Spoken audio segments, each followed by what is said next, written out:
समस्त सुधी जनों को नमस्कार। भर्तृहरि के वाक्य पदीयम को लेकर हाल ही के दिनों में 3 वक्तव्य मैंने प्रस्तुत किए हैं। मैंने भर्तृहरि का सामान्य परिचय देते हुए उनके रचना काल या समय तथा उनके वाक्य पदीयम के टीकाकारों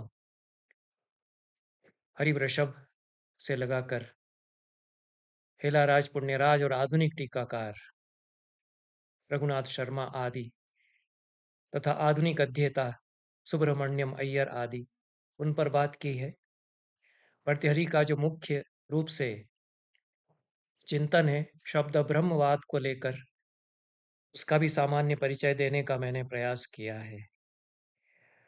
और मैंने यह कहा कि किस प्रकार से दर्शन के क्षेत्र में शब्द ब्रह्मवाद के अवतरण और उसकी स्थापना के कारण सारा परिदृश्य बदल जाता है और भर्तृहरि का यह दर्शन अन्य सभी दर्शन प्रस्थानों के सामने एक चुनौती बनकर के खड़ा होता है।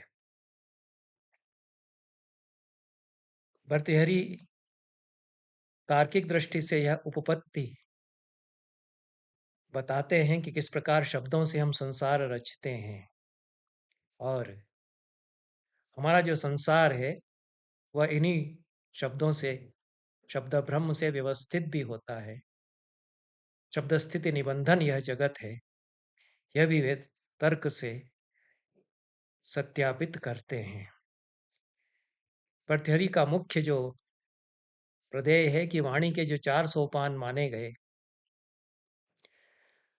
उनकी मनोवैज्ञानिक दार्शनिक परिणतियों को तथा व्यवहारिक परिणतियों को भी वाक्यपदीयम में उन्होंने निदर्शित किया। चत्वारि वाक् परिमिता पदानि तानि विदुर्ब्राह्मणा ये मनीषिणः गुहात्रीण्यंगिता नेंगयंती तुरीयम वाचो मनुष्या वदंती। यह ऋग्वेद में कहा गया और वाक सूक्त में तो विशेष रूप से वाक किस प्रकार से समस्त भुवन की सृष्टि करती है इस बात को कहा ही गया। पर यह ऋषियों के वचन थे। दर्शन शास्त्र की दृष्टि से तार्किक उपपत्तियां इनकी सत्यापित करना भर्तृहरि का काम था, जो कि उन्होंने किया। 4 वाणी के सोपान हैं, ऐसा ऋग्वेद के ऋषि कहते हैं। उनको जानकार लोग, ज्ञानी लोग समझते हैं। 3 उनमें से चरण या 3 सोपान गुहा के भीतर हैं, वे अदृश्य हैं, वे व्यवहारिक प्रत्यक्ष के विषय नहीं बनते। तुरीय जो चौथा उनका रूप है, उसको मनुष्य बोलते हैं, वह वैखरी रूप है। इतना तो वेदों के ऋषि कह ही चुके थे। कुछ संकेत उनके पाणिनि और पतंजलि में भी आए, पर इसको तार्किक दृष्टि से इसकी दार्शनिक और व्यवहारिक निष्पत्तियों को भर्तृहरि ने जिस प्रकार से प्रकट किया अपने ग्रंथ में, उसके कारण चिंतन के क्षेत्र में संपूर्ण भारतीय चिंतन परंपराओं का आमूलचूड़ रूपांतर हो जाता है भर्तृहरि के हृदय के द्वारा।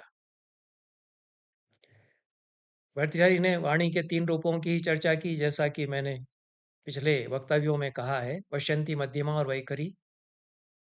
और इनके परम पद या सूक्ष्माति सूक्ष्म रूप का संकेत उन्होंने अवश्य किया है।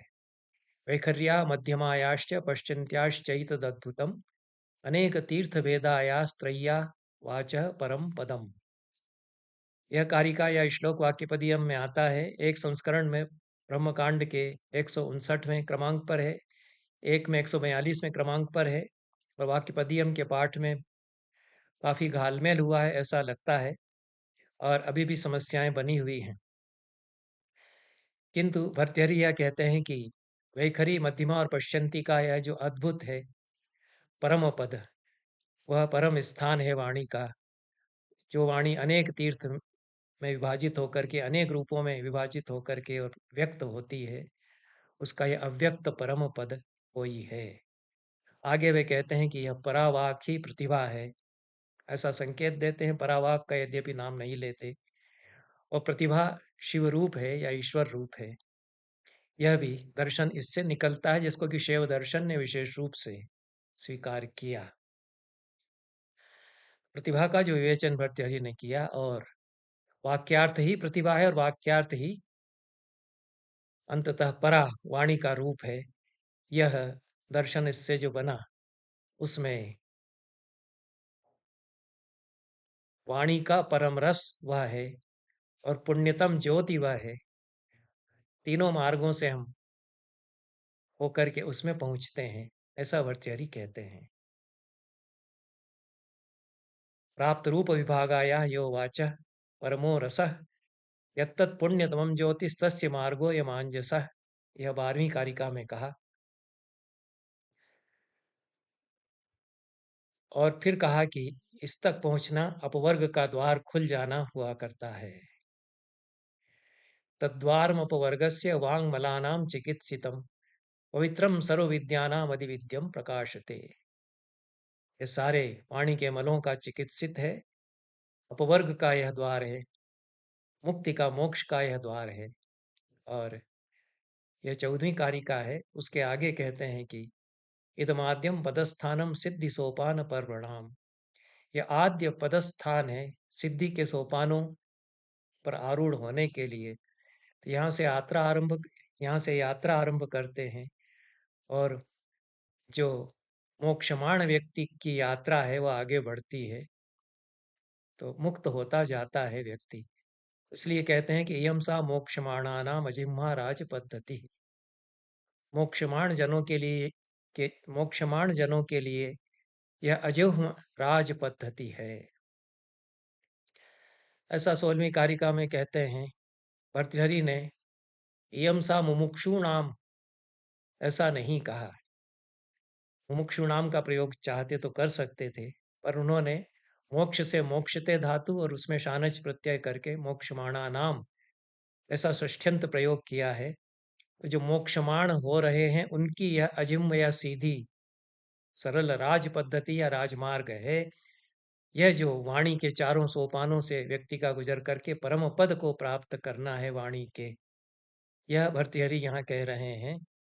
तो यह मोक्षमाण के द्वारा यह वे सूचित कर रहे हैं कि वह मोक्ष रूप ही होता जाता है, मोक्षमाण होता है, मुक्ति स्वरूप स्वयं वह होता जाता है, जो वाणी का इस प्रकार से अभ्यास करता है या शब्दों की साधना जो करता है।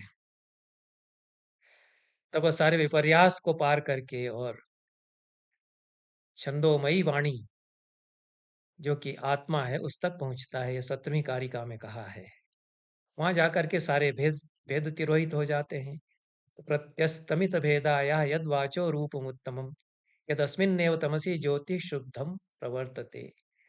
ત્યાં सारे भेद अस्तमित हो जाते हैं, वाणी का अनुत्तम रूप वहां पर झलकता है और अंधकार में ज्योति के समान शुद्ध रूप वह हुआ करता है। उसका साक्षात्कार करना मुक्ति तक पहुंचना है। यह मोक्षमाण व्यक्तियों के लिए राजमार्ग है, ऐसा वे कहते हैं। बाकी जो जितने अक्षर हैं, चिन्ह हैं, जितने भी अक्षर हैं, बोले जाने वाले जितने वाणी के रूप हैं, वे चिन्ह हैं और वे प्रतिबिंब की तरह भासित होते हैं। उनसे गुजरते हुए हम प्रक्रिया भेद से जो बहुधा प्रविभक्त हैं, उनसे गुजरते हुए व्याकरण का अभ्यास करते हुए परम तत्व तक पहुंचते हैं। यह शब्द की साधना पद्धति का निर्देश भर्तृहरि ने ब्रह्मकांड में किया और शब्द संस्कारों के द्वारा ब्रह्मामृत की प्राप्ति शब्द का साधक करता है, यह उन्होंने बताया। ते जो परावाक का स्वरूप संकेतित भर्तृहरि करते हैं, उससे प्रतिभा का स्वरूप प्रकट होता है और काव्य शास्त्र में, सौंदर्य शास्त्र में भर्तृहरि का उससे बड़ा महत्व स्वीकार किया जाता है। हेलाराज ने अपनी टीका में प्रतिभा की परिणतियों को सौंदर्यानुभूति से जोड़ते हुए विवेचन किया है। वे कहते हैं कि प्रतिभा का साक्षात्कार करने पर मनुष्य के भीतर अपूर्व आनंद और प्रकाश का उदय हुआ करता है, जो कि परम तृप्ति प्रदान करता है। यह तृप्ति सांसारिक विषयों से भिन्न और शाश्वत है। प्रतिभा का प्रकाश निरंतर नया होकर के भीतर आभासित होता जाता है। यह हेलाराज अपनी वाक्यपदी की टीका में कहते हैं। और जितने भी शब्द हैं इस परावाक का अनुकार हुआ करते हैं, इसलिए वाक्य या वाणी व्यवहार का ही माध्यम नहीं है, वह मुक्ति का द्वार भी खोलती है। अब मुक्ति का यह जो द्वार खोलती है, इस पर चलते हुए लोग अजिम राज पद्धति से जाते हैं, ऐसा भर्तृहरि कहते हैं। अजिम या सीधी राज पद्धति या राजमार्ग यह है। तब संकेत भर्तृहरि यही करते हैं कि अन्य मार्ग हैं, वे जिह्व मार्ग हो सकते हैं, वे कुटिल मार्ग हो सकते हैं, उनमें कहीं पाखंड हो सकता है, प्रपंच हो सकता है। पर यह जो शब्द साधना का मार्ग है, इसमें पहचान हो सकती है कि हम सीधे रास्ते पर जा रहे हैं। इसमें कोई विकार इस प्रकार के नहीं होते हैं, इसलिए वांग्मलों का चिकित्सित यह है, यह भी भर्तृहरि कहते हैं। तो यह भर्तृहरि का साधु शब्दों के प्रयोग से चित्त में संस्कार होना, चित्त में संस्कार होने से मनुष्य की चेतना का वास्तविक रूप अधिगत होना, उससे शब्द ब्रह्म को पहचानना, और यह मुक्ति की प्रक्रिया, यह कुल मिलाकर के भर्तृहरि मोक्षमाण की राज पद्धति का निरूपण करते हुए सूचित करते हैं। तस्माद यह शब्द संस्कार सा सिद्धि परमात्मनः तस्य प्रवृत्ति तत्वज्ञस्तद ब्रह्मामृतमश्नुते।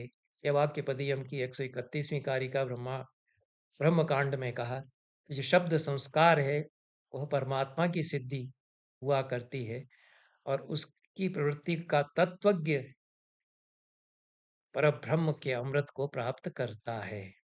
ऐसा वे अंततः निष्कर्ष स्वरूप ब्रह्मकांड के अंत में कहते हैं। तब जितने भी वैखरी सुने जाने वाले शब्द हैं, वे उपाय बनते हैं, और वे जो जिस मार्ग को बताते हैं, वह मार्ग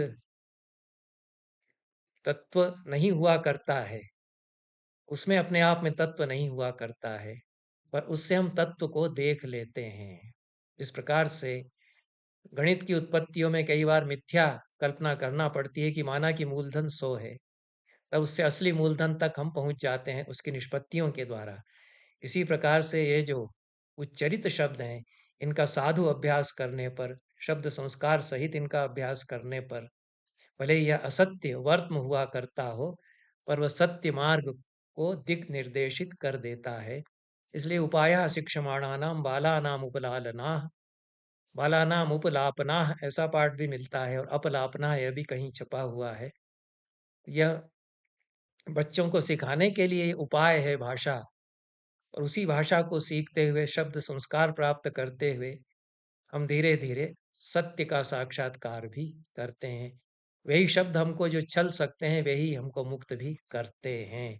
यह भर्तृहरि कहते हैं, शब्द संस्कार के द्वारा छल को पहचान लेता है और सत्य को देख लेता है। तो वाणी के आपाततः प्रतीत होने वाले 3 स्तर हैं। जो परम स्तर है वह तो शब्दातीत है ही, लेकिन इन 3 स्तरों को समझा जा सकता है। इसलिए शब्द का जो विवर्त होता है वह इन 3 अवस्थाओं से गुजरता है। पहली कारिका में जो कहा है कि अर्थभाव से वह विवर्तित होता है, शब्द ब्रह्म। तो शब्द ब्रह्म को तो सूक्ष्माति सूक्ष्म होने के कारण वह अतीत है, सबसे परे है, पर 3 जिन अवस्थाओं से वह गुजरता है, उनको हम पहचान सकते हैं, और उनकी प्रक्रिया को बताते हुए भर्तृहरि ने उनको परमोपांशु, उपांशु और समृतक क्रम कहा है। परम उपांशु, उपांशु कहते हैं जप करना, मौन जप करना, जिसमें कि ओठ हिलते हुए दिखाई दे, परंतु शब्द न सुनाई पड़े, जिसको उपांशु कहते हैं। परम उपांशु उसमें भी सूक्ष्म रूप हो जाएगा, जहाँ शब्द मन की धरती के भीतर अंकुराने अंकुराने को होते हैं, पर अंकुर उनके दिखाई नहीं पड़ते। यह पश्यंती की स्थिति है। ये सूक्ष्मतम स्थिति है, जिसमें कि बीज है, अंकुर उससे फूटा हुआ दिख नहीं रहा है, लेकिन अंकुर निकलेगा ऐसा आभास होता है। कुछ देखता है कि मेरे भीतर कुछ अंकुरित होने को है। यह, जिसको कि स्पंद भी कहा गया शैव दर्शन में, तो सृष्टि प्रक्रिया में यह स्पंद होता है और यह पश्यंती की स्थिति हुआ करती है। यह परमोपांशु इसको कहा है। इसमें नाद भी नहीं दिखाई पड़ता, सुनाई पड़ता, प्रत्यक्ष गम्य नहीं हुआ करता है। और उपांशु, यह जो उसका अगला स्तर है, इसमें मध्यमा के स्तर पर शब्द में अर्थ का अंकुर फूटता है, पर देखा फिर भी वह नहीं जा सकता, क्योंकि भीतर है। क्योंकि तीनों ही स्तर, परापश्यंती और मध्यमा, ये चेतना के भीतर हैं, तो लौकिक प्रत्यक्ष के विषय ये नहीं बनते। पर हम अनुभव करते हैं कि कुछ अंकुर फूट रहा है भीतर। और तीसरा जो है वह समृतक क्रम है, जिसमें सारा क्रम झलक उठता है हमको, और शब्द अपने अर्थ के साथ हमें बोधगम्य बन जाता है। यह वैखरी का स्तर है। इस प्रकार से ये तीन प्रक्रियाएं भर्तृहरि ने जो सुझाई हैं, बताई हैं, परमोपांशु, उपांशु और समृतक क्रम, इसके द्वारा उनसे हम अमूर्त का मूर्तिकरण किस प्रकार से करते हैं, यह भर्तृहरि बताते हैं। जो सबसे सूक्ष्म रूप है वह तो सर्वथा अमूर्त है और अव्यक्त भी है। अव्यक्त व्यक्त होता है। इसके लिए भर्तृहरि ने, यह चूंकि गूढ़ प्रक्रिया है, इसको समझाने के लिए दो दृष्टांत दिए। एक तो उन्होंने चित्र का दृष्टांत दिया है।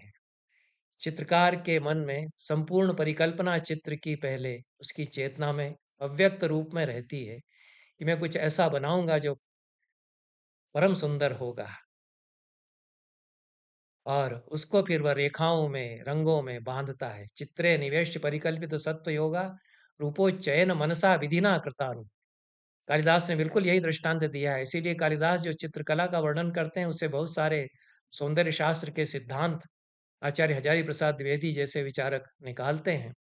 तो पहले मन में अव्यक्त रूप में उसके भीतर कुछ एक विचार संकल्प रहता है कि मैं कुछ ऐसा बनाऊंगा, लेकिन फिर उसको जब वह रेखाओं में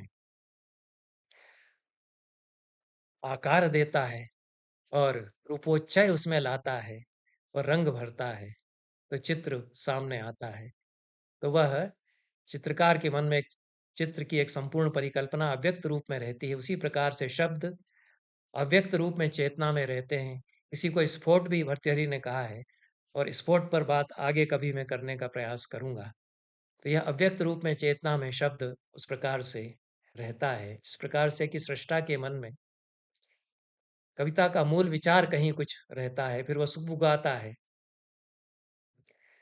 और फिर वह अंकुरित होता है, और फिर वह शब्द और अर्थ के रूप में प्रतिफलित होता है। इसीलिए अभिनव गुप्त ने ध्वन्यालोक की टीका में, लोचन में, परापश्यंती, मध्यमा और वैखरी, इन चारों वाणी वाणी के स्तरों को अपने उपसंहार पद्यों में स्तवन इनका किया है। और कैसे कवि जो गूढ़ व्यंग्यार्थ निर्मित करता है काव्य में, उनमें ये चारों स्तर बनते हैं, उसको वे दिखाते हैं। तो यह दृष्टांत भर्तृहरि फिर देते हैं चित्रकला का। और दूसरा दृष्टांत वे देते हैं कि प्रतिबिंब जिस प्रकार से पानी में हिलता है, तो उसका हिलना, कुछ झलकना, कुछ सुगबुगाहट सी होना, यह भीतर अनुभव करते हैं, पर प्रतिबिंब दिखता नहीं है। जैसे जल के हिलने पर हिलती है तल की परछाई, ऐसा त्रिलोचन अपने एक सोनेट में कहते हैं। त्रिलोचन चूंकि परंपरा को पकड़ते हैं कई स्थानों पर अपने सुंदर सोनेटों में, तो पानी हिलता है और परछाई दिखती नहीं है, तल में कहीं परछाई है, ऐसा वे कहते हैं। और छाया पुरुष की बात फिर करते हैं, ऐसे ही मेरे हिलने पर मेरा छाया पुरुष हिला, रूप कहीं नहीं दिखाई दिया। छाया छाया केवल दिखाई दी। यह जो प्रक्रिया कविता में भी घटित होती है, तो प्रतिबिंब के पीछे मूल बिंब एक होता है और प्रतिबिंब पानी में हिलने पर कुछ झलकता है, ऐसा इस दृष्टांत से हम समझते हैं। उसी प्रकार से जो परावाक है उसके प्रतिबिंब कुछ झलकते हैं इन तीनों सोपानों से। एक यह दृष्टांत भी भर्तृहरि देते हैं। तीसरा दृष्टांत उन्होंने दिया जो ज्यादा बोधगम्य है कि मयूरांड रस न्याय से इसे समझ सकते हैं। मयूर मयूरांड रस अर्थात मयूरी के अंडे में जो द्रव रहता है उसमें जिस प्रकार से अव्यक्त रूप में मोरपंख के सारे रंग छिपे रहते हैं, मोरनी के अंडे के भीतर जो द्रव है उसे मयूर पंख के सातों रंग अव्यक्त और क्रमहीन स्थिति में रहते हैं। क्रम अलग अलग नहीं पहचाना जा सकता, तो यह समृतक क्रम हुआ करता है स्वरूप। और एक ही द्रव आगे चल कर के जब बाहर आता है फिर उसमें आकार फिर रंग उभरने लगते हैं। तो अंडे से उसका द्रव बाहर आना, उसका चूजा उससे बनना, उसका बड़ा होना, उसके पंख निकलना और उन पंखों में रंगों का भराव आना, यह सारा क्रम रहता है। पर उस अक्रम की स्थिति में यह क्रम हुआ करता है जो परम निगूढ़ स्तर है। और इसीलिए यह स्वरूप है मनुष्य का, अंतर्ज्योति यह है। यह कारिका भी आती है पर सब संस्करणों में यह मिलती नहीं है। अविभागा तु पश्यन्ति सर्वत्र संहृत क्रमा स्वरूप ज्योतिरेवांत परावागन पायिनी। पश्यन्ति जो है अविभाग रूप हुआ करती है, इसमें क्रम पूरी तरह से समृद्ध हुआ करता है, अलग अलग नहीं पहचाना जाता है। तो स्वरूप ज्योति यह हुआ करती है और इसी में परावाग कहीं इसके निगूढ़ स्तरों में रहा करती है। यह पुण्यराज ने महाभारत से उद्धृत किया। वाक्यपदी की टीका में इस पर मैं महाभारत संबंधी अपने वक्तव्यों में चर्चा कर चुका हूँ। महाभारत में व्याकरण दर्शन इस शीर्षक के अंतर्गत तो यह वाणी के चारों स्तर कहीं न कहीं भर्तृहरि में सूचित हैं। और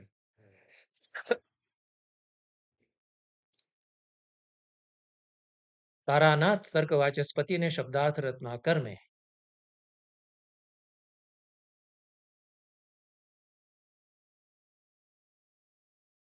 अविभागा तु पश्यन्ति सर्वत्र संहृत क्रमा स्वरूप ज्योतिरेवांत परावागन पायिनी, इसके श्लोकार्ध को उद्धृत किया है।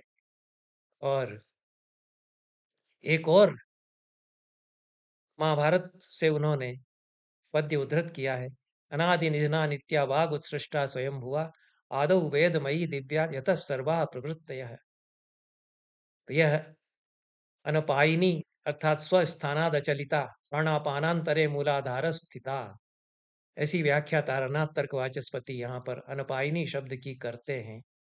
तो यह जो संवृतक क्रम अविभागक क्रम है यह षट चक्रों में मूलाधार चक्र में स्थित हुआ करता है। और यहाँ से यात्रा प्रारंभ होती है, यहाँ से फिर पश्यंती में जहाँ पर कि भीतर अंकुर रहता है पर झलकता नहीं है, और फिर मध्यमा पर जहाँ पर कि अंकुर झलकने लगता है, और फिर वैखरी पर जहाँ पर शब्द और अर्थ स्फुट रूप में नाद के रूप में सुनाई भी पड़ते हैं और समझ में भी आते हैं। ये जो परापश्यंती मध्यमा और वैखरी के चार स्तर हैं, सूक्ष्माति सूक्ष्म रूप से स्थूलतम स्तर तक ये वाक्य पदी में विवेचित किए गए। यद्यपि सूक्ष्माति सूक्ष्म स्तर का शब्दशः उन्होंने अनुकीर्तन कंठतः उन्होंने नहीं किया, लेकिन साधना पद्धति का दिंग निर्देश भर्तृहरि ने किया कि किस प्रकार से मोक्षमाण जनों के लिए एक राजमार्ग मुक्ति का, मुक्ति तक पहुंचने का शब्द साधना से खुलता है। इस पर मैं आगे पुनः चर्चा करूँगा कि शब्द साधु अर्थात साधु शब्दों के विचार से इस प्रकार से चेतना निर्मल होती है। यह तो वैदिक काल से ही विचार चला आ रहा है। भाषा मनुष्य की पहचान है। जितनी ही निर्मल भाषा का प्रयोग करेगा, उतनी ही चेतना निर्मल होगी। भर्तृहरि ने दिखा दिया कि भाषा हमारी चेतना से जुड़ी हुई है और चेतना और भाषा अलग-अलग नहीं है। बाद में समय होने पर, अवसर होने पर मैं चर्चा करूँगा कि विट्गेन्स्टाइन आदि आधुनिक दार्शनिक भी और उत्तर आधुनिक जो विमर्शकार हैं पश्चिम के, देरिदा और फूको आदि भी इस तक पहुँचने का प्रयास कुछ करते हैं। हालाँकि साधना पद्धति की कोई बात उनमें नहीं है, मुक्ति की बात उनमें नहीं है, पर व्याकरण दर्शन जो भर्तृहरि का है और उसके पहले नागार्जुन जो चर्चा कर चुके थे, उस तक वे कहीं न कहीं से पहुँचते हैं अपने ढंग से। शायद परोक्ष रूप से भी प्रभावित होते हैं नागार्जुन और भर्तृहरि से। परंतु भर्तृहरि ये जो चेतना और भाषा का संबंध है, इस पर जितनी गूढ़ चर्चा वाक्यपदियम के द्वारा उद्घाटित करते हैं, उससे एक बड़ा द्वार भाषा विमर्श में खुलता है और आगे चलकर सस्यूर इसको उठाते हैं भाषा के अपने विविध स्तरों पर बात करते हुए। लेकिन हमारे यहाँ भर्तृहरि ने इसको मनुष्य की मुक्ति साधना की पद्धति इसके द्वारा निर्मित की। यह भर्तृहरि का बड़ा योगदान है। आज की चर्चा को यहीं तक रहने देते हैं और यथासंभव आगे यह चर्चा जारी रहेगी। यदि कुछ वाच्य रह गया हो मेरे कथन में, कुछ वक्तव्य हो, तो जानकार लोग उसका निर्देश करेंगे। मेरे वक्तव्यों को पंडित ज्ञानी जन भी सुनते हैं, यह मेरा सौभाग्य है। और जो जिज्ञासु जन हैं, वाक्यपदियम जो कुछ समझना चाहते हैं, वे तो सुन ही रहे होंगे। उन सभी को मैं धन्यवाद देता हूँ। उनके सहयोग और उनके धैर्य के लिए बहुत-बहुत धन्यवाद। सभी को नमस्कार।